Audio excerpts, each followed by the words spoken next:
Hello दोस्तों, तो कैसे हो आप सभी लोग। आई होप आप सभी लोग बहुत ही बढ़िया होंगे और मज़े कर रहे होंगे।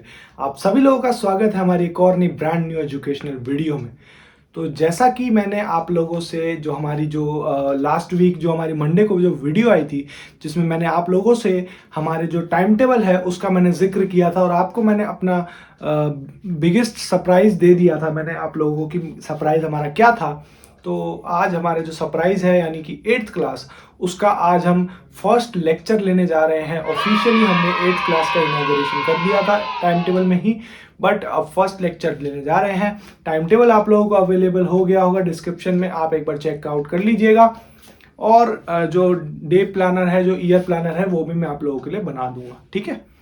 तो पहला जो हमने चैप्टर चुना है वो हमने चुना है rational numbers. Rational numbers chapter इसलिए चुना है क्योंकि वो फर्स्ट चैप्टर है और थोड़ा सा 8th क्लास को स्टार्ट करने से पहले थोड़ी सी लाइट शुरुआत ज़्यादा अच्छी रहती है मेरे हिसाब से, और बाकी बच्चों के हिसाब से भी, क्योंकि बच्चों को थोड़ा बहुत छोटा छोटा चीज़ें पढ़ाएंगे शुरुआत से तो ज़्यादा सही रहता है ना। तो बढ़िया, चलो चलो चलो चलो। तो अगर आप लोगों को हमारी जो वीडियोस की सीरीज़ है वो आप लोगों को अच्छी लग रही हो तो प्लीज़ प्लीज़ प्लीज़ इस वीडियो को भी जाके लाइक कीजिएगा। और चैनल पर अगर आप लोग मेरे नए हैं तो प्लीज़ हमारे चैनल को सब्सक्राइब कीजिएगा और बेल नोटिफिकेशन को ज़रूर से प्रेस कीजिएगा ताकि आप लोग हमारी कोई भी लेटेस्ट अपडेट्स ना छोड़ें। तो बढ़ते हैं आज की वीडियो की तरफ।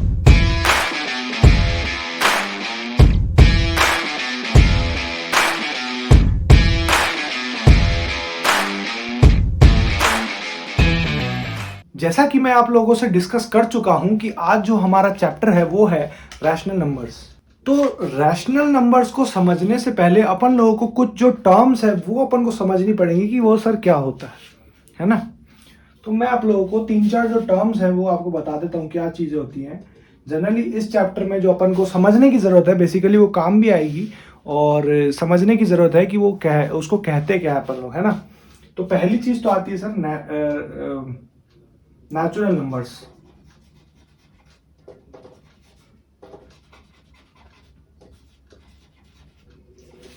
नेचुरल नंबर्स क्या होते हैं वो मैं आप लोगों को बताऊंगा, बट पहले अभी मैं लाइंड अप चीजें लिख देता हूं कि क्या क्या चीजें अपन को काम आएगी, उस हिसाब से अपन लोग लाइंड अप चीजें लिख देते हैं। दूसरी चीज है होल नंबर्स।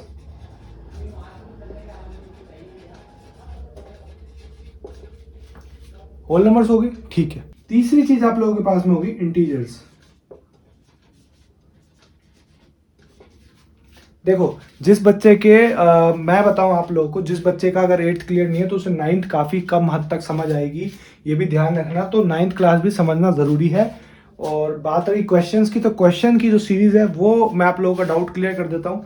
क्वेश्चन की जो सीरीज़ है उसमें हम लोग अभी 8th क्लास तो अभी जस्ट चालू ही की हम लोगों ने, तो 8th क्लास के हम लोग क्वेश्चन शाम को नहीं दे पाएंगे, बट आएंगे तो शाम को ही, है ना। क्योंकि जो 10th क्लास होगी वो उसमें अपन कर देंगे। तो हम क्या करेंगे कि 9th क्लास के जो क्वेश्चंस हैं वो हम, हो सकता है कि सुबह जो है वो हम एनसीईआरटी वाले ले, जो एक्सरसाइजेज वाले क्वेश्चंस हैं, और शाम को जो है वो एक्स्ट्रा आर डी शर्मा और वाले जो क्वेश्चंस है वो हम ले लें, है ना। तो आर डी शर्मा वाली सीरीज भी अपन चालू कर देंगे, कोई दिक्कत वाली बात नहीं है इसमें, ठीक है। तो इंटीजर्स है, नेचुरल नंबर्स है, होल नंबर्स है, इन तीनों की अपन को बात करनी है। और एक दो चीजें और मैं बता देता हूँ, उसकी बात करनी है। और जो चौथी जो मेन इंपॉर्टेंट चीज है वो है अपने पास में भाई साहब रैशनल नंबर्स।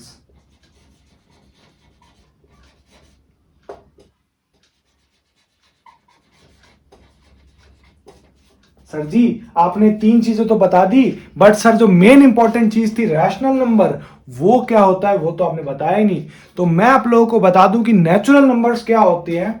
नेचुरल नंबर्स अपने पास में होते हैं 1 2 3 4 5 से लेके लेके इन्फिनिटी तक।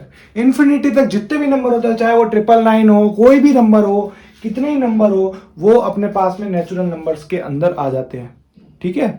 बात रही होल नंबर्स की।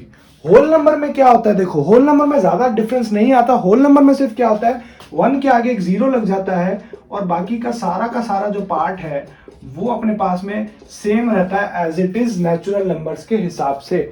तो अपन को सिर्फ होल नंबर और नेचुरल नंबर में इतना ही अंतर रखना है। होल, होल मतलब एक गोला। देखो इस चीज से समझो, नेचुरल का मतलब क्या हुआ। नेचुरल का मतलब जो नंबर्स होते हैं, जीरो तो बाद में इन्वेंट हुआ था ना, आर्यभट्ट ने दिया था जीरो, ये बात भी आप लोगों को पता होनी चाहिए, आर्यभट्ट ने दिया था जीरो, तो जीरो तो बाद में इन्वेंट हुआ था। तो होल नंबर्स में इतना ही अंतर आप लोगों को समझना है। नेचुरल का मतलब नेचुरल, यानी एक से लेके जितने नंबर्स होते हैं वो नेचुरली जो नंबर प्रेजेंट होते हैं वही नंबर्स है। और होल नंबर का मतलब सिर्फ ये हुआ कि आपके पास में 1 से पहले एक जीरो आ जाएगा, यानी कि जो जीरो है उसे अपन होल नंबर्स में काउंट करते हैं, वो नेचुरल नंबर में काउंट नहीं होता है, ये आप लोग ध्यान में रखना, ठीक है। क्योंकि जो 99% जो नेचुरल नंबर होते हैं ना वो अपने पास में होल नंबर होते हैं, बट 1% जो होता है वो अपने पास में जीरो होता है, तो अपने पास में 100% कभी भी नेचुरल नंबर्स नहीं होते। तो आपसे अगर पूछा जाए कि a natural number can be a whole number, तो आप कह सकते हो कि मे बी यस और मे बी नो। क्यों? क्योंकि जीरो, देखो जीरो एक होल नंबर है और नेचुरल नंबर नहीं है जीरो। तो अगर एक नेचुरल नंबर होल नंबर हो सकता है ना, ये बात ध्यान से समझना, अगर एक नेचुरल नंबर एक होल नंबर हो सकता है तो इसका मतलब कि अपने पास में प्रोबेबिलिटी है कि जीरो भी वो नंबर हो, है ना, वो नंबर जीरो भी हो। बट जीरो अगर होगा सर जी तो नेचुरल नंबर नहीं होगा। तो इसमें हम लोग कह सकते हैं कि मे बी और may be not, may be और नॉट, ये अपन कह सकते हैं इस चीज में, ठीक है। ये आप लोगों को बात समझ आ जानी चाहिए। इंटीजर्स का मतलब क्या होता है भाई साहब? इंटीजर्स में सिर्फ इतना ही अंतर होता है, इंटीजर्स में आप लोगों के पास में ये देखो, ये जो नंबर है ना, इन्हीं का आप पॉजिटिव और नेगेटिव में कर दो।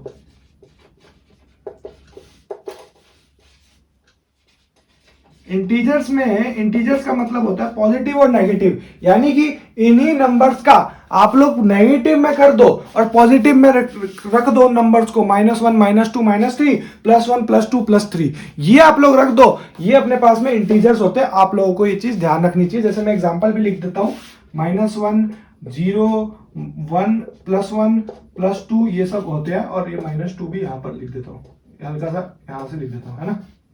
अब आप लोग ये मत सोचना कि सर जी जीरो होता है क्या, तो भाई साहब जीरो अपने पास में इंटीजर जरूर होता है, ये आप लोगों को ध्यान में रखना है। बात आई भाई साहब रैशनल नंबर क्या है। सर इतना अपन ने इतना ज्यादा गणित समझ ली सर, अब ये रैशनल नंबर को क्या कहते हैं, रैशनल नंबर क्या होता है आप लोगों के पास में? तो रैशनल नंबर का भाई साहब मतलब यही होता है कि इन तीनों नंबर्स का जो कॉम्बिनेशन बने, चाहे वो पॉजिटिव में हो चाहे वो नेगेटिव में हो, इन तीनों नंबर का जो कॉम्बिनेशन बने वो अगर अपने पास में P/Q की फॉर्मेट में आ गया, P/Q मतलब, P का मतलब अपन ने लेट से एक, जैसे अपन X और Y मानते हैं ना, वैसे ही मैंने P/Q मान लिया। ये एक रैशनल नंबर तभी होगा जब आपके पास में Q जो है वो नॉट इक्वल टू जीरो होगा। क्यों?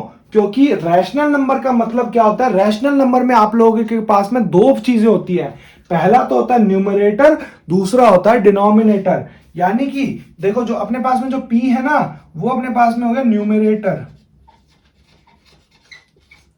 और जो अपने पास में Q है वो अपने पास में डिनोमिनेटर।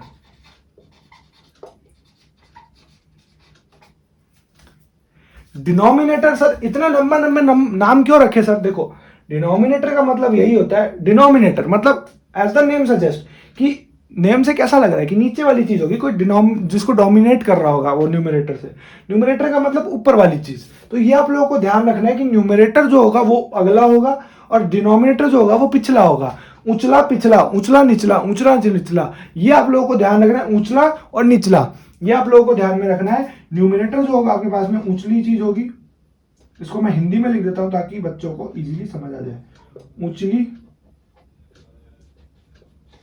हिंदी थोड़ी गड़बड़ रहती है, और निचली,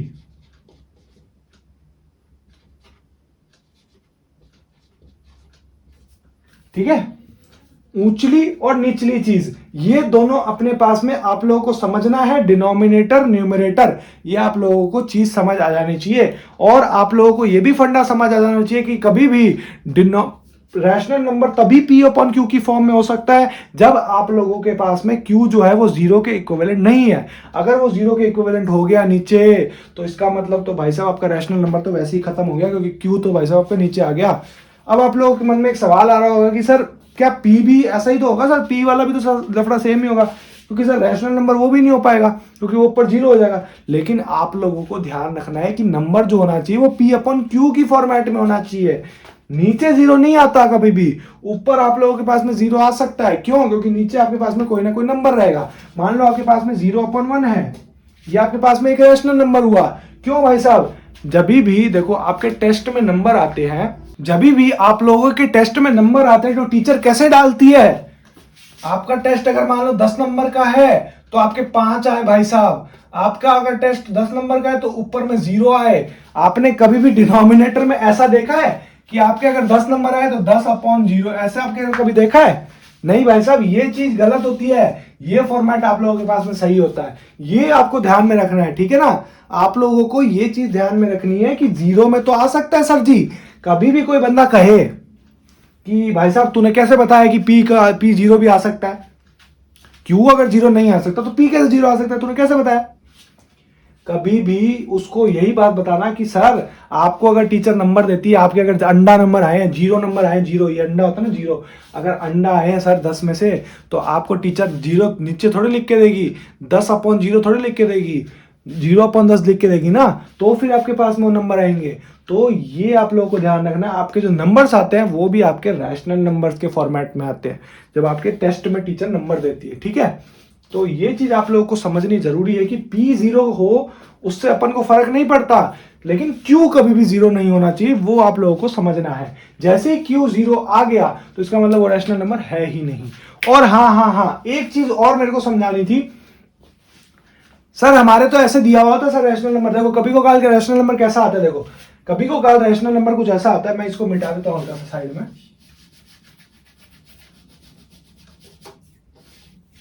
कभी को काल जो रैशनल नंबर आ जाता है वो अपने पास में कैसा आता है, देखो वो अपने पास में आता है सीधा 1 लिखा हुआ था अपन को, या सीधा 3 लिखा हुआ था। ये आपको बताना है कि रैशनल नंबर है या नहीं। अब आधे बच्चे इसको देख के कह देंगे कि सर ये रैशनल नंबर है ही नहीं। क्यों? क्योंकि इसके नीचे सर कोई भी क्यू ही नहीं है, ये तो पी है खाली। लेकिन आप लोगों को यही चीज गलती नहीं करनी है कि कभी भी अगर किसी भी नंबर के नीचे अगर उसको बोला जाए कि वो एक रैशनल नंबर है और उसके पास में आपके पास में उसके नीचे क्यू नहीं है, अगर उसके नीचे को क्यू की वैल्यू नहीं गिवन है, मान लो अगर ये 3 है तो इसके नीचे 5 या 6 आपको कुछ गिवन होना चाहिए, तभी वो रैशनल नंबर होगा। मान लो आपके पास में ये दिया हुआ है कि इन दोनों को इंटू करो, अब आप कैसे इंटू करोगे? आप बोलोगे सर क्यू तो है ही नहीं, तो हम इंटू कैसे कर सकते हैं, है ना? तो इंटू करने का और कोई तरीका नहीं है, सिर्फ यही है कि 1/1। कभी भी अगर क्यू नहीं गिवन हो, यानी कि पी के नीचे वाला नहीं गिवन हो, यानी कि निचला पार्ट नहीं गिवन हो, तो आप लोगों को 1 ही मानना है कि वो नीचे वाला पार्ट 1 होगा।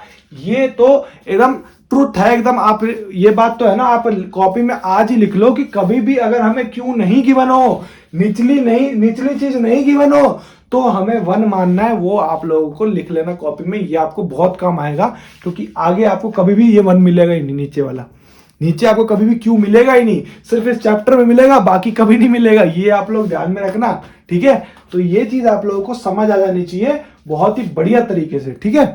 तो अब 1/1 हो गया और 3 into 6 यानी कि इसका मल्टीप्लीकेशन 3/6 आ गया।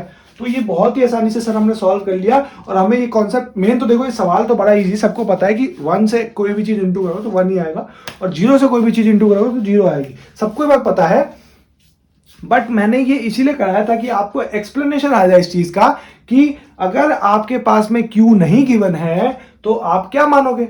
बच्चे तो समझ जाते हैं कि वो सर रैशनल नंबर नहीं होगा, लेकिन अगर वो क्यू नहीं गिवन है तो आपको क्या मानना है उस चीज को? तो भाई साहब वो आपको 1 ही मानना है, ये आपको ध्यान में रखना है, ठीक है? तो ये बहुत ही सही तरीके से हमने समझा दिया आप लोगों को।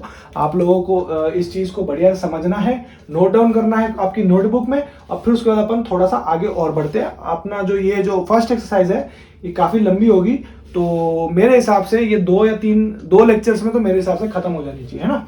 तो आप लोगों को अच्छे से समझना है, ठीक है? चलो आगे चलते हैं, फटाक से जल्दी चलते हैं। एक आप लोगों का जो अगला जो टॉपिक है वो है आपके पास में प्रॉपर्टीज ऑफ रैशनल नंबर।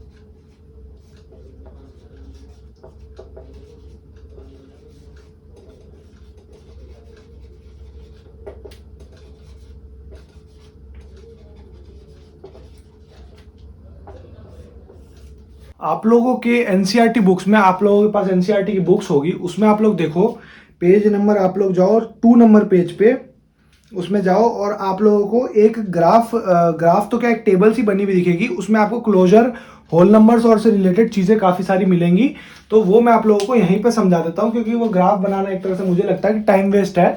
तो मैं आप लोगों को वो सारी चीज़ें समझा देता हूँ, और जो जैसा मुझे लगेगा कि मैं बोर्ड पे आप लोगों को जो चीज़ मुझे एग्जाम्पल बताने होंगे तो मैं वो बोर्ड पे बता दूंगा, ठीक है। तो पहली चीज़ देखो, आप लोगों के पास में ऑपरेशन है, नंबर्स है, रिमार्क्स है। तो ऑपरेशन का मतलब हुआ कि आप कौन सी चीज परफॉर्म कर रहे हो। बॉड मास आप लोगों ने सुना होगा। बॉड मास का मतलब क्या होता है, अगर आप लोगों ने नहीं सुना है तो मैं आप लोगों को बता देता हूं। बॉड मास देखो, बॉड मास एक चीज होती है। बॉड मास जो होता है भाई साहब, आप लोगों के पास में ये चीज होती है कि अगर कोई भी आपको एक्सप्रेशन गिवन है तो उस एक्सप्रेशन को आप लोग किस ऑर्डर में सॉल्व करोगे। यानी कि एक ही एक्सप्रेशन में आपको डिवीजन, सब्ट्रैक्शन, एडिशन सब कुछ गिवन है, तो आप उसको कैसे एक्सप्रेशन मतलब किस ऑर्डर में सॉल्व करोगे वो आप लोगों को देखना है, ठीक है। तो यहां पर बॉड मास नाम की एक चीज होती है। बॉड मास का मतलब होता है ये ब्रैकेट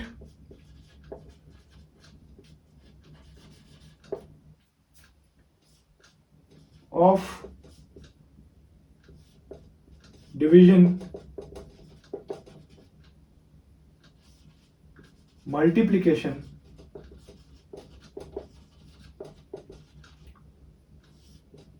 एडिशन और ये हो गया सब्ट्रैक्शन। अब ये तो आप फर्स्ट सेकंड क्लास में सीख ही लेते हो कि अपन को बॉड मास क्या चीज होती है। बस आप लोग ये ब्रैकेट और ऑफ नहीं सीख पाते, आपको डीमास सिखाया जाता है, DMAS। आपको इतना ही सिखाया जाता है, बॉड मास आपको नहीं सिखाया जाता प्रॉपर। लेकिन मैं आप लोगों को बॉड मास इसलिए सिखा रहा हूं क्योंकि बॉड मास जो है वो आप लोगों को बहुत ज्यादा काम आने वाला है, ठीक है। तो बॉड मास का मतलब क्या हुआ सर, ब्रैकेट।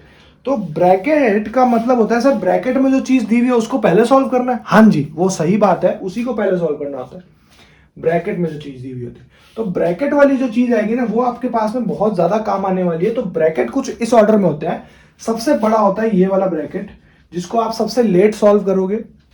उससे कम होता है ये वाला ब्रैकेट, एक ऐसा कर्ली ब्रैकेट जिसको कहते हैं अपन, ये ब्रैकेट होता है, उसे आप इसके बाद सॉल्व मतलब इससे पहले सॉल्व करोगे।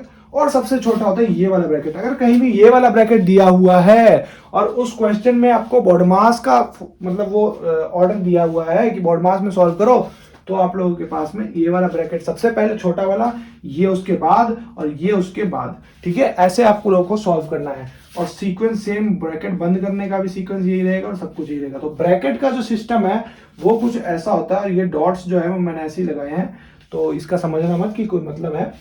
ब्रैकेट का जो सिस्टम, सबसे पहले छोटा वाला ब्रैकेट सॉल्व होगा, उसके बाद बड़ा वाला, इससे बड़ा वाला ब्रैकेट, फिर उसके बाद सबसे बड़ा वाला ब्रैकेट, ठीक है। ऑफ का जो साइन है वो आप लोगों के पास में कुछ ऐसा होता है। मान लो 1 है, वो ऑफ 3 है। तो ये एक तरह से डिवीजन वाला फैक्टर हुआ, क्योंकि डिवाइड वाला ही चीज है। तो इसमें आप लोगों को इतनी ज्यादा टेंशन लेने वाली बात नहीं है, क्योंकि ऑफ का आपको चीज आएगा नहीं, क्योंकि वो डिवीजन सा काम हो जाता है। तो डिवीजन क्या होता है भाई साहब, डिवीजन हमारे पास में होता है सर, अगर हमने 3 को 3 से डिवाइड कर दिया, ये अपने पास में सर हमारे पास में डिवीजन होता है, ये आप लोगों को पता है। मल्टीप्लीकेशन का मतलब क्या होता है सर, 3 into 2, जैसे कि अपने पास में 6 हो गया, तो ये अपने पास में मल्टीप्लीकेशन, ये मल्टीप्लीकेशन का साइन हो गया, ठीक है। मल्टीप्लाई अपन लोग जनरली बोलते हैं, बट ये मल्टीप्लीकेशन का साइन हो गया। एडिशन क्या होगा सर, 3 + 2 = 5, ये अपने पास में एडिशन यानी कि प्लस, अपन किसी चीज को ऐड कर रहे हैं तो उसका मतलब उसको एडिशन कह दिया। ये 3 + 2 हो गया अपने पास में सब्ट्रैक्शन सर, 3 - 2 यानी कि ये माइनस कर दिया, 1 = 2, ठीक है। ये आप लोगों के पास में आ गया। तो आप लोगों को सिर्फ इतना ही समझना है कि भाई साहब बॉड मास होता क्या है। ये जो मैंने पूरा चार्ट बनाया ना, इसी के आधार पर ये पूरी की पूरी जो टेबल है वो सेम एग्जैक्टली आप लोग भी अपनी कॉपी में ऐसी बॉड मास का चार्ट बना लेना बढ़िया से, ठीक है। मैंने थोड़ा गुचड़ पुचड़ करके बनाया, बट आप लोग थोड़ा ढंग से बना लेना बॉड मास का चार्ट, ठीक है। चलो चलते फटाक से टेबल की तरफ। पहला चीज दिया है सर एडिशन। तो एडिशन देखो ये वाली चीज हो गई, ये एडिशन अभी मैंने समझाया आप लोगों को। एडिशन का मतलब क्या है, 0 + 5 = 5 होल नंबर, 4 + 7 = ये कहना चाह रहा है कि 0 + 5 जो है वो 5 है, एक होल नंबर हुआ। तो 4 + 5 भी 4 + 7 जो है वो एक होल नंबर होना चाहिए। हाँ जी बिल्कुल होगा, 11 आएगा 4 + 7 का, तो वो बिल्कुल एक होल नंबर होगा, क्योंकि मैंने आप लोगों को बताया था कि ये होल नंबर पूछ रहा है। और नेचुरल नंबर्स जो होते हैं ना, अगर जीरो को नेचुरल नंबर में काउंट किया जाता तो ये गलत चीज होती, नेचुरल नंबर नहीं होता। और अगर ये है तो ये होल नंबर है, तो इसमें आप लोगों को कोई दिक्कत वाली बात नहीं होनी चाहिए, है ना। तो होल नंबर जो है वो क्लोज्ड रहेंगे एडिशन में, मतलब कि अगर आप दो पॉजिटिव को ऐड कर रहे हो तो उसका जो सम आएगा वो भी आप लोगों के पास में पॉजिटिव ही आएगा, ये आप लोगों को ध्यान में रखना है। होल नंबर जो होंगे वो क्लोज्ड होंगे, ठीक है ना। क्लोज्ड मतलब वो बंधे हुए होंगे एक चीज से, जैसे एक चीज है, जैसे ये पॉजिटिव ही रहेगा तो वो बंधा हुआ होगा उस चीज से, वो उस चीज से आगे नहीं जा सकता, ठीक है। वो नेगेटिव नहीं हो सकता, वो नेगेटिव प्रोडक्ट नहीं दे सकता, नेगेटिव जो भी है वो आपका रिएक्टेंट या जो भी आप कहते हो उसको, नेगेटिव जो है इक्विवेलेंस के बगल में नहीं देगा। वो जो आपका जो एडिशन देगा वो नेगेटिव नहीं होगा। एडिशन कभी भी होगा तो वो आपका होल नंबर्स का होगा तो वो आपको पॉजिटिव में ही देगा, और अगर नेचुरल नंबर का होगा तो जीरो हटा दो, बाकी वो सब कुछ आपको पॉजिटिव में मिलेगा, ठीक है। अब नेक्स्ट चीज डिस्कस करते हैं सब्ट्रैक्शन की। तो सब्ट्रैक्शन में अपने को क्या दिया, 5 - 7 = -2 which is not a whole number, ठीक है। ये बात हम समझ गए कि सर जी अपन को इतना तो अपन को पता है कि अगर अपन किसी बड़े से किसी छोटे को सब्ट्रैक्ट करेंगे तो वो तो सर प्लस में ही आएगा ना। अगर वो प्लस में आएगा, और सर मेरे मन में तो खुजली हुई कि सर अगर मैं 3 - 5 कर दूं इक्वल टू -2, यानी कि सर ये तो होल नंबर आया ही नहीं, होल नंबर तो सर प्लस में होता है, ये तो आया ही नहीं अपने पास में होल नंबर, तो इसका मतलब ये अपने पास में इंटीजर आ गया, यानी कि सब्ट्रैक्शन में जो है वो होल नंबर क्लोज नहीं होता, सब्ट्रैक्शन में वो कुछ भी आ सकता है। तो ये आप लोगों को ध्यान में रखना है कि सब्ट्रैक्शन में जो होता है वो होल नंबर क्लोज नहीं होता है, यानी कि वो किसी भी पाबंदी से बंधा हुआ नहीं होता है, ठीक है। उसकी कोई भी लिमिट नहीं होती, वो कितने नंबर का बड़ा नंबर भी दे सकता है। अगर मान लो आप लोगों ने 20 - 16 कर दिया तो आपके +4 आ गया, और यही आपने 16 - 20 कर दिया तो आपके पास में -4 आ गया। तो ये आप लोगों की समझने वाली बात है कि भाई साहब अपन के पास में अगर अपन ने छोटे से बड़े को माइनस किया, है ना, तो आपके पास में प्रोडक्ट जो आएगा वो माइनस में आएगा, नहीं नेगेटिव में आएगा, तो वो आपका इंटीजर बन जाएगा। ये जो प्रोडक्ट्स आए इंटीजर्स में आई, होल नंबर में नहीं आए, और ना ही नेचुरल नंबर में, ठीक है। बात आई सर मल्टीप्लीकेशन की। मल्टीप्लीकेशन देखो, 0 × 3 = 0 इज अ होल नंबर, और 3 × 7 = क्या ये भी होल नंबर है? हाँ जी बिल्कुल, 7 × 3 यानी कि 21, 21 भी सर होल नंबर है हमारे पास में। तो आप लोगों को इसमें कोई टेंशन लेने वाली बात ही नहीं है कि होल नंबर नहीं है, ठीक है। बहुत ही बढ़िया, आराम से समझ लो, कोई चीज बता तो नहीं रहा, भूल तो नहीं रहा? नहीं, मेरे हिसाब से नहीं भूल रहा। ये लेक्चर हो सकता है थोड़ा बड़ा बन जाए, तो आराम से देखना, अच्छे से देखना सारी चीज़ों को, और बढ़िया से ये लेक्चर को मैंने समझाने की अच्छे से कोशिश की है। हो सकता है इस लेक्चर का पार्ट 2 भी बना दे, तो ध्यान रखना, ठीक है। एक काम करते हैं, होल नंबर वाली जो टेबल है उसे कंप्लीट करते हैं, इंटीजर वाली टेबल कंप्लीट करते हैं, फिर अपन रैशनल नंबर वाली टेबल से फिर दोबारा चालू करेंगे, है ना, अगले क्लास में। चलो, तो बढ़िया है। अब हम समझ लेते हैं कि सर जी हमारा जो डिवीजन वाला है वो क्या होगा। तो बात आई सर डिवीजन वाली, तो डिवीजन में देखो बहुत तरह के फैक्टर्स डिपेंडेंट होते हैं। डिवीजन में सर मतलब क्या होगा, 5 डिवाइडेड बाय, जैसे मैं आपका एग्जांपल ही है वही ले लेता हूँ, 5 डिवाइडेड बाय 8, यानी कि सर 5/8 आया। तो ये तो सर अपने पास में होल नंबर तो नहीं आया, क्योंकि सर होल नंबर तो अपने पास में रैशनल नंबर की फॉर्मेट में होता ही नहीं है। अगर होल नंबर रैशनल नंबर की फॉर्मेट में हुआ ही नहीं तो इसका मतलब अपने पास में क्या हुआ, ये तो होल नंबर नहीं हुआ, है ना।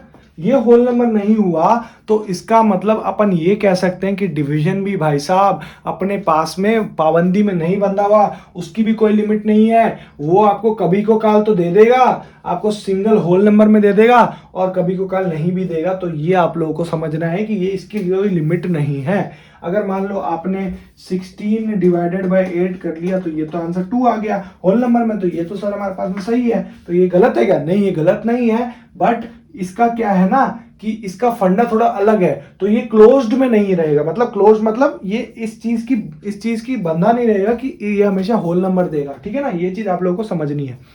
अब सेकेंड वाली चीज पे आ जाओ, इंटीजर्स वाली चीज पे, बहुत ही जल्दी से आ जाओ, कोई दिक्कत वाली बात नहीं है। बात है सर एडिशन में, तो एडिशन में सर हम लोगों को एक चीज समझ आ रही है कि -6 + 5 = -1। तो देखो आप लोगों को सबसे पहले ये चीज समझने की जरूरत है कि सर माइनस माइनस क्या होता है। अगर सर यहां पर 1 दिया हुआ है और यहां पर -1 दिया हुआ है तो सर ये क्या होगा, तो ये माइनस माइनस हमेशा +1 हो जाता है। तो माइनस माइनस आप लोगों को थोड़े बहुत सिंबल्स में समझा देता हूं।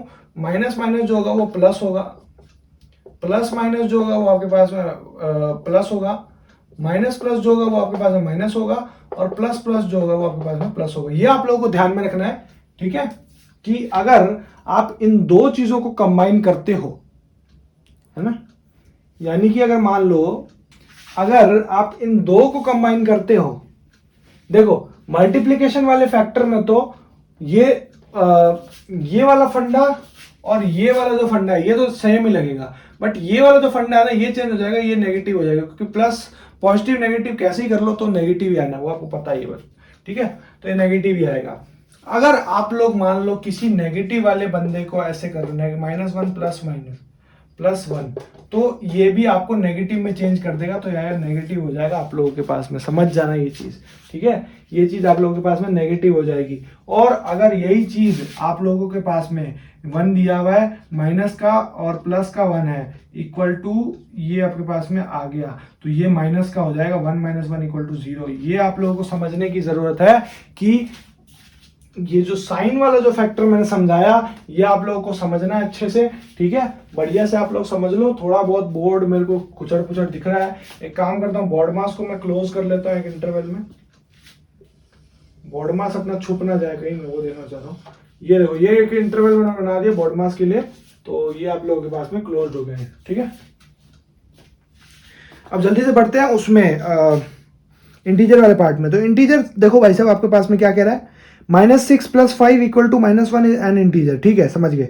इज -7 + -5 एन इंटीजर, तो देखो ये क्या दिया हुआ है, यानी कि ये आपके पास में माइनस हो जाएगा, तो -7 -5 यानी कि वो प्लस हो जाएगा, माइनस माइनस प्लस हो जाएगा, है ना।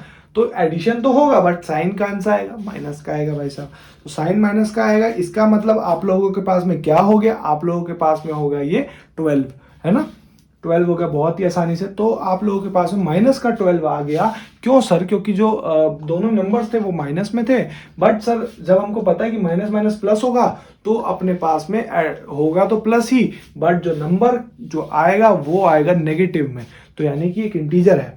तो इस चीज से हम लोग समझ गए कि इंटीजर जो होगा वो क्लोज्ड फॉर्मेट में होगा। क्यों, अगर आप लोग इंटीजर को किसी माइनस से करो या पॉजिटिव से करो तो नंबर तो प्लस माइनस में ही आना है, तो प्लस माइनस में ही आएगा, तो इसका मतलब इंटीजर जो है वो क्लोज्ड है, वो पाबंदी से बंधा हुआ है, वो प्लस माइनस में ही आएगा, इसके अलावा कुछ आ ही नहीं सकता, ठीक है। सब्ट्रैक्शन वाला पार्ट देख लो फटाक से। सब्ट्रैक्शन वाला पार्ट का क्या है, सब्ट्रैक्शन में देखो आपने 7 - 5 किया इक्वल टू 2 आया, तो वो इंटीजर हो गया। 5 - 7 किया, माइनस का 2 आया, वो भी इंटीजर हो गया। -6 - 8 किया इक्वल टू -14, वो भी इंटीजर हुआ। तो इसका मतलब अपन को ये बात भी समझ आ गई कि सर अगर हम लोग इंटीजर को, दो इंटीजर्स को माइनस भी करते हैं, सब्ट्रैक्ट भी, भले ही वो माइनस साइन के साथ हो, तो भी सर अपने पास में एक जो रिजल्टेंट आएगा इंटीजर वो अपने पास में नेगेटिव ही आएगा। तो इसका मतलब ये भी आप लोगों के पास में क्लोज्ड के अंदर आ गया, ठीक है। बात करते हैं मल्टीप्लिकेशन की भाई साहब। मल्टीप्लिकेशन में क्या है सर, मल्टीप्लिकेशन भी आपके पास में क्लोज्ड रहेगा, और डिवीजन की बात आई तो डिवीजन तो आप लोगों के पास में इंटीजर रहेगा ही नहीं, वो तो मैंने आपको बता दिया था, ठीक है। तो इतना आप लोगों को समझ आ गया, चलो बढ़िया है। अब रैशनल नंबर थोड़ा बहुत समझ लेते हैं, फिर उसके बाद आज का लेक्चर खत्म करेंगे, ठीक है। रैशनल नंबर मैंने आप लोगों को बता दिया है कि P/Q की फॉर्मेट में ही आएगा। रैशनल नंबर P/Q की फॉर्मेट में, where Q is not equal to 0, यानी कि Q कभी भी 0 के इक्विवेलेंट नहीं हो सकता। P हो सकता है, Q नहीं हो सकता, ठीक है। तो आज की क्लास के लिए इतना ही रखेंगे। जो एडिशन वेडिशन है रैशनल नंबर्स का वो मैं आप लोगों को सिखाऊंगा अगली क्लास में, ठीक है। तो आज की क्लास के लिए ज्यादा नहीं आपको टेंशन देंगे, आज बड़ा लेक्चर हो गया काफी ज्यादा, कोशिश करी थी कि आधा घंटा से कम का होगा, बन गया होगा ज्यादा मेरे हिसाब से, ठीक है, कोई दिक्कत नहीं है। आप लोगों को अच्छे से ये चीज समझनी है, नोट डाउन करना है, इसका अच्छे से रिवीजन लगाना है, और फिर उसके बाद आप लोग को नई क्लास में मिलेंगे इसी लेक्चर के सेकंड पार्ट पे, ठीक है। तो आई होप आप लोगों को ये वाली वीडियो बहुत ही अच्छी लगी होगी। अगर ये वीडियो आप लोगों को अच्छी लगी है, समझ आई है, तो प्लीज़ प्लीज़ प्लीज़ इस वीडियो को जाके लाइक कीजिएगा, और अपने जो है वो अपने जो डाउट्स है वो कमेंट बॉक्स में शेयर कीजिएगा, या इंस्टाग्राम पे हैंडल पे भी नीचे दे दीजिएगा, मैं लिंक दे दूंगा, उस पर भी आप भेज सकते हैं। और आप लोगों को अगर हमारा चैनल अच्छा लग रहा है, आपको जो यहाँ कंटेंट है वो अच्छा लग रहा है, तो प्लीज़ प्लीज़ प्लीज़ इस चैनल को सब्सक्राइब कर दो, और बेल नोटिफिकेशन को ज़रूर से दबाना, ताकि आप लोग कोई भी हमारी लेटेस्ट अपडेट्स ना छोड़ें। तो मिलते हैं एक और नई तड़कती भड़कती वीडियो में, तब तक के लिए जय हिंद, जय भारत।